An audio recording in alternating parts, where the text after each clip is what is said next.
जिज्ञासु मित्रों, बहुत बहुत अभिनंदन है आपका दिव्य सृजन में।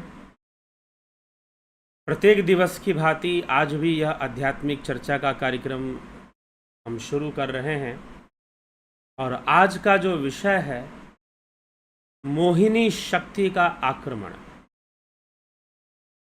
यह क्या विषय है, मोहिनी शक्ति का आक्रमण, और यह कब होता है?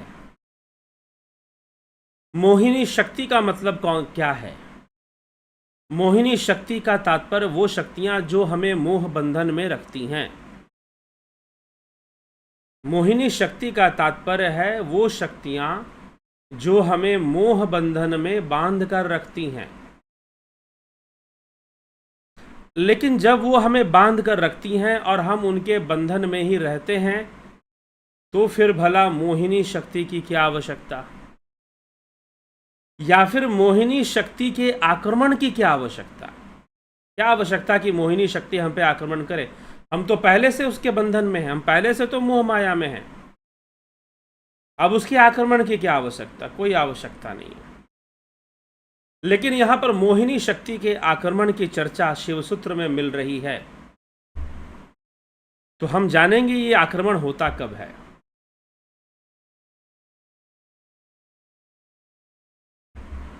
तो कब आक्रमण होता है? सूत्र क्या कहता है? सूत्र कहता है कवर्गादिषु माहेश्वराधा पशुमातर यदा योगी शुद्ध विद्यायाम निमग्नो भवति तदा तम मोहितुम अनेका शक्तया आविर्भवन्ति तगसु कवर्गादिषु अधिष्ठत्रयो माहेश्वरय शक्तयस्य तत् प्रत्यय भूमिषु आविष्ठा सत्यः प्रमात्रणा ततच्छब्द नुबेधेन मोहनात् पशुमातर इत्युच्यन्ते। अर्थात क्या अर्थ होगा इसका? जब शुद्ध विद्या के स्वरूप में योगी निमज्जित होने लगता है, मतलब उसका लय होने लग जाता है उस ब्रह्म में, तब उसे मोहने के लिए अनेकों शक्तियां उठती हैं। क्योंकि अब हो जाता है कोई भी वस्तु, तभी मोहिनी शक्ति को आक्रमण करने की आवश्यकता तभी है ना जब आप उससे अलग होना चाहते हैं। आपने कोई ऐसी शक्ति विकसित कर रही है जो सारे सम्मोहन और मोहन को खत्म कर रही हो। जब आपने ऐसी शक्ति विकसित कर ली है तो सारे सम्मोहन और मोहन को खत्म कर रही हो, तो निश्चय ही मोहिनी शक्तियों का आक्रमण हो जाएगा, क्योंकि आप उनके साम्राज्य से बाहर जा रहे हैं। आप उनके मोह बंधन से मुक्त हो रहे हैं और वो नहीं चाहती हैं कि आप मोह बंधन से मुक्त हो, इसलिए वो आप पर आक्रमण कर देंगी।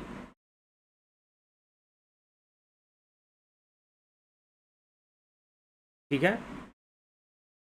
यह मोहिनी शक्ति ही तो पशु माता कहलाती है। पशु माता जो हमें पाश में बांध कर रखती है, बंधन में रखती है। तो यहां सूत्र का अर्थ है मोहिनी शक्तियों का आक्रमण होना, मायावी शक्तियों का आक्रमण होना।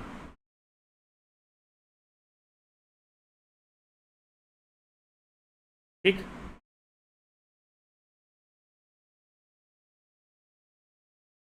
तो ऐसा होता है। तो शुद्ध विद्या के प्रवाह के चलते रहने से संस्कृति का विनाश हो जाता है, तो पुनर्जन्म से संबंध विच्छेद हो जाता है। आखिर में पुनर्जन्म भी क्यों हो रहा था? पिछले व्याख्यान में हमने पुनर्जन्म की व्याख्या सुनी कि पुनर्जन्म क्यों होता है। क्योंकि बंधन होता है, कर्मों का बंधन होता है, मोह बंधन होता है, तो पुनर्जन्म होता है। तो उस बंधन का पहले विनाश होता है, और उस बंधन का विनाश होते ही कैवल्य प्राप्ति निश्चय निश्चित हो जाती है।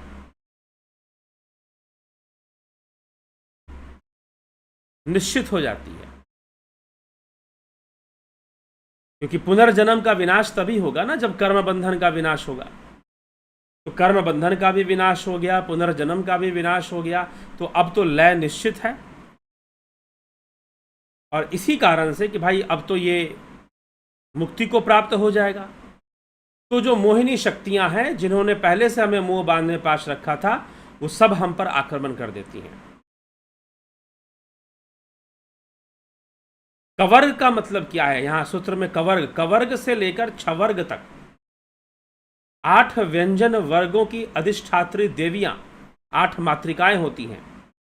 वह 8 अघोर, घोर और घोरतर शक्ति समूहों के रूप में प्रकट होकर पशु प्रमताओं में विकल्पात्मक ज्ञान के प्रवाह को उत्पन्न करती हैं। और इस प्रकार से विकल्पात्मक ज्ञान के प्रवाह को उत्पन्न करने का जो प्रयास है, वही मोहिनी शक्तियों का आक्रमण है। वो क्यों प्रयास करती हैं? ताकि जो मूल स्वरूप है, जो बीज रूप ब्रह्म है, उसको ढका जा सके, उसको कवर किया जा सके और अंधकार का साम्राज्य बनाया जा सके, विवर्त का साम्राज्य बनाया जा सके, अनेकों प्रतिबिंबों का साम्राज्य बनाया जा सके। तो यहां पर अष्ट मातृका शक्ति योगी के ऊपर आक्रमण करती है। 3 रूप में करती है, अघोर, घोर और घोरतर। लेकिन शिव योगी को जब सहज विद्या का उदय हो जाता है, तो वह इन 8 वर्गों के भीतर शिवात्मक अवर्ग को ही व्याप्त होकर ठहरा हुआ जो देखता है। अवर्ग, वर्ग नहीं, अवर्ग की ओर आगे बढ़ता है, जहां कोई वर्ग नहीं है, जहां कोई खंड नहीं है, जहां कोई लोक नहीं है। हम लोकों की बात करते हैं, ये लोक है, वो लोक है, ये खंड है, वो खंड है। जी नहीं, तो खंड से परे, लोकों से परे सर्वव्यापी है। जो सर्वव्यापी है, भला उसका क्या लोक होगा? तो सर्वदा ही व्यापी है, तो उसके लोक की चर्चा भी नहीं करनी चाहिए कि उसका कोई लोक है जहां वो रहता है। वो तो सर्वव्यापी है ना।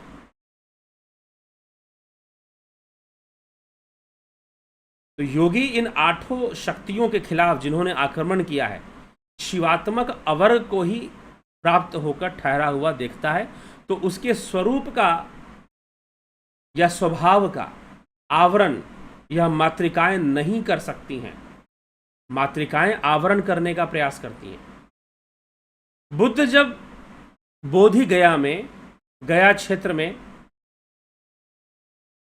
नदी के तट पर जब बुद्ध ने पीपल वृक्ष के नीचे बैठकर साधना की थी, तो वो एक ऐसी अवस्था में पहुंचते हैं जहां पर वो सारी मोहिनी शक्तियों से मुक्त हो जाते हैं और उस समय उनके ऊपर मारा का आक्रमण होता है। यह मारा क्या है? यह मात्राएं हैं। इन मात्राओं के लिए ही मारा शब्द का प्रयोग किया है, मातृकाओं के लिए ही मारा शब्द का प्रयोग हुआ है। बुद्ध की साधना के लिए मारा आक्रमण करता है अपनी सारी मोहिनी शक्तियों को लेकर। वैसे ही योगी जब सहज विद्या में लीन हो जाता है, लय को प्राप्त होने लग जाता है, यहां तक कि वो अपने कर्म बंधन को भी खत्म कर देता है, पुनर्जन्म का विनाश कर देता है, तो उस समय जाकर एकदम एंड पॉइंट पर, लास्ट पॉइंट पर मातृका शक्तियां आक्रमण करती हैं आवरण करने के लिए, ताकि स्वरूप का निर्बाध हो जाए, स्वरूप जो है वो ढक जाए और स्वरूप से संबंध टूट जाए और मातृकाओं का संबंध बना रहे, प्रकृति का संबंध बना रहे, 3 गुणों का संबंध बना रहे और 3 गुणों से बुद्धि, चित्त, मन, अहंकार, मोह, माया ये सब बना रहे। वो आक्रमण करती है योगी के ऊपर। इसी को मोहिनी शक्तियों का आक्रमण कहा गया है। ठीक, ताकि आवरण व्याप्त रहे, मातृकाओं का आवरण बना रहे और ब्रह्म का साक्षात्कार ना हो, आत्म साक्षात्कार ना हो और आत्म में ही लीन होने का कोई प्रयास भी ना हो, ऐसा उद्देश्य लेकर। लेकिन शुद्ध विद्या के उदय हो जाने पर भी यह हो सकता है कि प्रमाद होने के कारण कभी मातृकाएं शुद्ध योगी को घेर लेवें। संभव है कि फिर से मातृकाएं शुद्ध योगी को घेर लेंगी। अतः उनके प्रभाव से बचने के लिए कुछ करना चाहिए। क्या?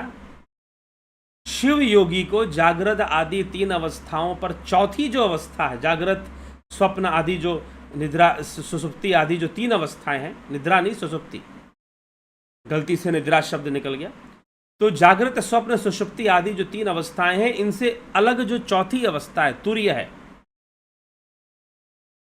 योगी को उसमें अपना मन लगा के रखना चाहिए, तुर्य में रहना चाहिए, तुर्य अवस्था का पोषण करना चाहिए, सेचन करना चाहिए।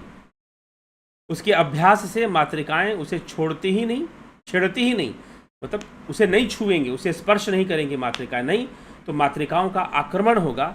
इसी को बुद्ध ने मारा का आक्रमण कहा है। मारा का आक्रमण हुआ था जब पीपल वृक्ष के नीचे